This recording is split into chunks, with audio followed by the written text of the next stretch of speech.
दोस्तों आज के हमारे इस वीडियो का टॉपिक है मोटर के मेंटेनेंस के ऊपर। दोस्तों ये क्वेश्चन आपसे इंटरव्यू में पूछा जा सकता है या फिर दोस्तों आप किसी कंपनी के अंदर वर्क कर रहे हैं तो भी दोस्तों ये वीडियो आपके लिए काफ़ी हेल्पफुल होने वाला है।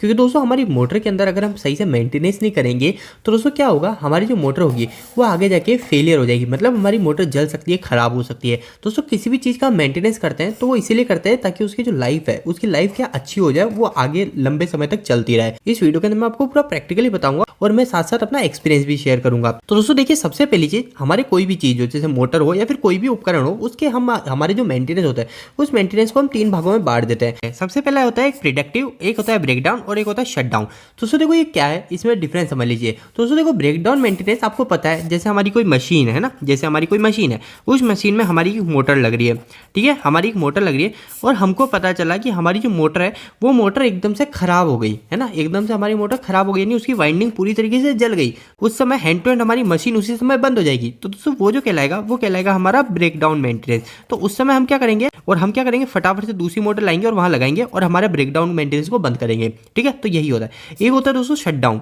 एक शटडाउन मेंटेनेंस क्या है कि ज्यादातर दोस्तों हमारा 6 मंथ या फिर ईयरली बेसिस यानी एनुअल बेसिस पे लिया जाता है। दोस्तों जो प्रिवेंटिव मेंटेनेंस है ना, ये प्रिवेंटिव मेंटेनेंस जो होता है ये एक तरह का शेड्यूल मेंटेनेंस होता है। शेड्यूल मेंटेनेंस का मतलब जैसे कि हमारा या तो हम वीकली ले लेंगे या फिर मंथ में एक बार ले लेंगे हमारी जरूरत के हिसाब से। तो दोस्तों इस समय हमको मोटर के अंदर क्या क्या चीजों को देखना है, क्या क्या हमको चेकलिस्ट चेक करनी है, वो मैं आपको इस वीडियो के अंदर बताऊंगा। तो दोस्तों देखो, एक चीज ध्यान रखिएगा, हमारे सबसे पहले चीज, हमारी कोई भी मोटर या फिर कोई भी मशीन है तो उसके अंदर हम क्या करते हैं, डेली उसको एक चेकिंग करते हैं ना।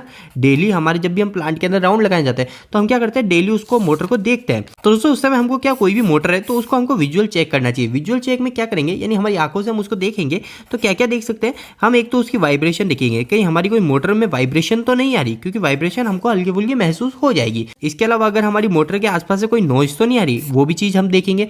और तीसरी चीज देखेंगे हम दोस्तों हमारा टेम्परेचर, कि हमारे जो मोटर है उसका कहीं टेम्परेचर ज्यादा तो नहीं बढ़ गया। टेम्परेचर के लिए दोस्तों अगर हम वहां पे टेम्परेचर नहीं देख सकते, हमारी मोटर का वेंटिलेशन देखना चाहिए। मतलब दोस्तों हमारी जो मोटर है उस मोटर को बराबर हवा तो मिल रही है, हवा नहीं मिल पा रही, तो वो चीज हमको देखनी चाहिए। तो दोस्तों प्रिवेंटिव मेंटेनेंस जो है वो दो भागों में बांट दिया जाएगा। एक बांट दिया जाएगा दोस्तों जो कहलाएगा फ्रीक्वेंटली। फ्रीक्वेंटली का मतलब दोस्तों जो हमारे जो वीक में एक बार मेंटेनेंस ले रहे हैं या फिर मंथ में ले रहे हैं वो हो जाएगा हमारा फ्रीक्वेंटली। और एक और हो जाएगा दोस्तों हमारा 6 मंथ में एक बार, या फिर जो ईयरली होता है, ठीक है, ईयरली या फिर 6 मंथ। तो इसके अंदर दोस्तों हमको दोनों के अंदर अलग अलग एक चेकलिस्ट बनानी है। पहले हम वीकली की बात कर लेते हैं कि हम हफ्ते में एक बार या फिर महीने में एक बार हमारी मोटर के अंदर क्या क्या चेक करेंगे, वो चीज हम देख लेते हैं। तो दोस्तों नंबर 1 जो चीज है वो हमको हर हफ्ते या फिर हर महीने देखनी चाहिए, वो है दोस्तों हमारी मोटर के अंदर सबसे इंपॉर्टेंट जो है वो है लूज कनेक्शन। तो दोस्तों मैं आपको चेकलिस्ट बताने से पहले मैं आपको कुछ स्टडी बता दूं कि हमारी मोटर जलती किस कारण से है, अधिकतर हमारी मोटर किस कारण से चलती है। तो दोस्तों हमारी जो स्टडी है 46% जो हमारी मोटर जलने के चांस होते हैं वो हमेशा बेरिंग प्रॉब्लम होता है, ठीक है, बेरिंग के प्रॉब्लम हो सकता है। अगर मोटर जली उसमें 46% हमारी मोटर बेरिंग की प्रॉब्लम से ही जलती है। इसके अलावा दोस्तों 30% जो मोटर होती है वो होती है दोस्तों हमारी ओवरलोड की वजह से। अब ओवरलोड के अंदर कई चीज़ें आ सकती है। ओवरलोड के अंदर हमारी रिले गलत हो गई, या फिर इसके अलावा हमने लोड ही ज़्यादा कनेक्ट कर दिया, या फिर हमारे वोल्टेज कम आ रहे, काफ़ी चीज़ें हो सकती है। इसके अलावा दोस्तों 14% जो मोटर चलने के चांस होते हैं वो होता है दोस्तों सिंगल फेसिंग। सिंगल फेसिंग का मतलब दोस्तों हमारे जो 3 फेज की मोटर है, 3 फेज की मोटर है, और हमारी जो मोटर है वो 2 फेज पे ही चल गई, तो एक फेज मिस हो गया, तो वो क्या लगे हमारा सिंगल फेज। इसके अलावा दोस्तों जो 10% बचे वो 10% के अंदर हमारे या तो ओल्ड एज हो गई मोटर की, यानी मोटर हमारी ज़्यादा पुरानी हो गई, या फिर एंड मोर का मतलब और भी जो भी छोटे मोटे जो खामियां रहती है वो सब इसके अंदर 10% के अंदर रहती है। तो दोस्तों हमको ध्यान रखना है, हमको मोस्टली ज़्यादा कहाँ पे फोकस देना है, वो देखना है हमको बेरिंग के ऊपर, कि अगर हमारी मोटर की जो बेरिंग होते हैं उस बेरिंग की वजह से हमारी मोटर अधिकतर चांस में जलती है। इसके बाद में दोस्तों हमको ओवरलोड पे ज़्यादा फोकस देना है, उसके बाद में हमको सिंगल फेसिंग पे फोकस देना है। तो हमारी मोटर चलने के जो मेन रीजन जो होते हैं वो मैंने आपको बता दिए। दोस्तों हमारे जो वीकली और मंथली में जो हमको चेकलिस्ट बनानी है वो देखना है, सबसे पहले एक हमारी मोटर का लूज कनेक्शन चेक करना है कि हमारी मोटर के जो टर्मिनल है उस पर कहीं लूज कनेक्शन तो नहीं है। क्योंकि दोस्तों मोटर पे जो लूज कनेक्शन होते हैं वो हमको देखना इसलिए जरूरी, क्योंकि हमारे जहाँ पे प्लांट में मोटर जहाँ लगी रहती है वहाँ पे वाइब्रेशन काफी ज्यादा होता है, तो वहाँ पे हमको लूज कनेक्शन फ्रीक्वेंटली चेक करना है, यानी वीकली या फिर मंथली। इसके अलावा दोस्तों सेकंड चीज हमको देखनी है, कोई डस्ट या फिर कोई ऑयल तो आसपास गिरा हुआ नहीं है, तो उस चीज का भी हमको ध्यान रखना है। इसके अलावा दोस्तों थर्ड पॉइंट जो देखना है वो देखना है ऑयल और लुब्रिकेशन लेवल जो कि है वो बराबर है नहीं है। अब ये ऑयल और लुब्रिकेशन लेवल हमारे गियर बॉक्स का भी हो सकता है, हमारी मोटर के अंदर ग्रीसिंग का जो पॉइंट होता है उसका भी देखना है कि अगर हमारा उसका ग्रीसिंग का पीरियड हो गया तो वो ग्रीसिंग करा या नहीं करा, तो वो चीजें हमको इसके अंदर देखना है।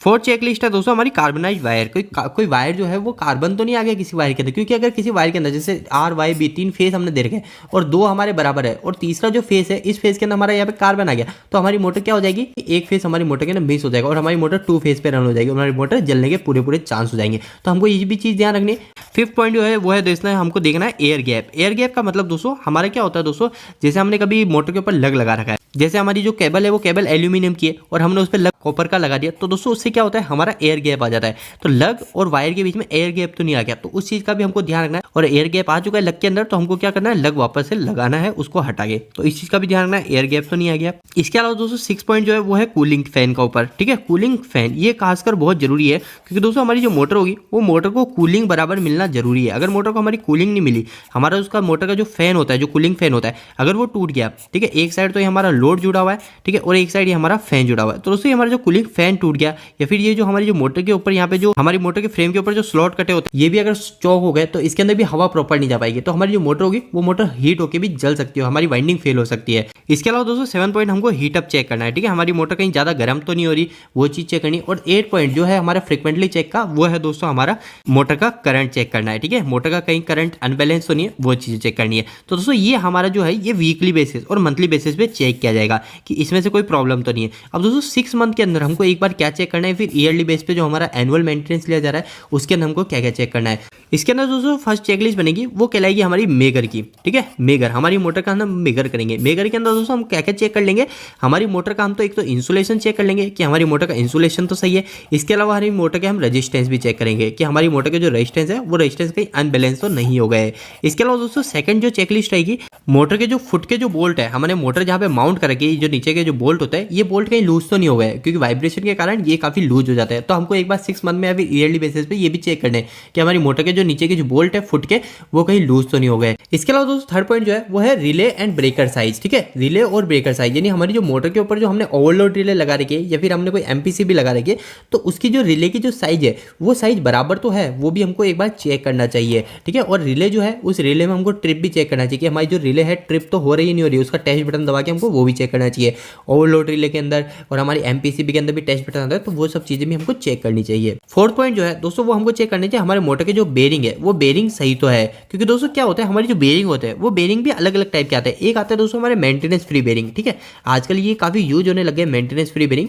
ये जो बेरिंग होते हैं इनकी लाइफ काफी ज्यादा होती है, इनकी लाइफ करीब 10,000 से 40,000 घंटे तक होती है, जो कि काफी ज्यादा होती है। तो हमको देखना है कहीं हमारे मेंटेनेंस फ्री बेरिंग लग रहे हैं तब तो कोई दिक्कत नहीं आती है, फिर भी हमको ईयरली बेसिस पे एक बार चेक करना चाहिए, क्योंकि ये जो मेंटेनेंस फ्री बेरिंग होते हैं इनकी जो लाइफ होती है इनकी लाइफ 2 से 3 साल के आसपास रहती है। फिर भी दोस्तों हमको ईयरली बेसिस पे इसको चेक करना चाहिए। और हमारी जो बेरिंग होती है, बेरिंग की भी चेकलिस्ट होती है कि हमारे कितने घंटे के बाद बेरिंग को वापस से लुब्रिकेशन देना है, तो वो चीजें भी हमको देखनी है।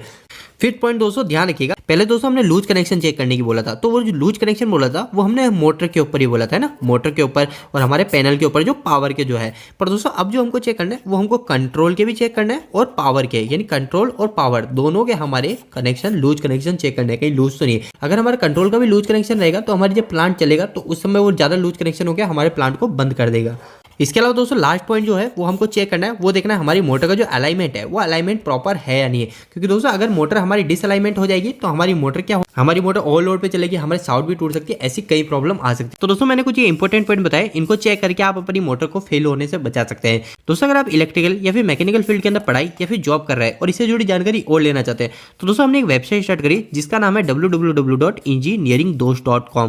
दोस्तों इस वेबसाइट पे आपको काफी अच्छे हिंदी में इलेक्ट्रिकल और मैकेनिकल से जुड़े आर्टिकल मिलेंगे। और दोस्तों यहाँ पे जो आपको सारे आर्टिकल मिलेंगे वो इतने आसान शब्दों में होंगे कि यहाँ पे कोई 8वीं 10वीं क्लास के लड़के भी जाके इनको पढ़ते हैं तो वो भी अच्छे से इलेक्ट्रिकल मैकेनिकल समझ जाएंगे। तो दोस्तों एक बार आप हमारी वेबसाइट से जरूर जुड़िए, इसका लिंक आपको इसी वीडियो के डिस्क्रिप्शन बॉक्स में मिल जाएगा। और दोस्तों आपको वेबसाइट कैसी लगी प्लीज वहाँ पे कमेंट बॉक्स में कमेंट करके जरूर बताइएगा। दोस्तों आपको यह वीडियो कैसा लगा, इस वीडियो को लाइक करके जरूर बताएं।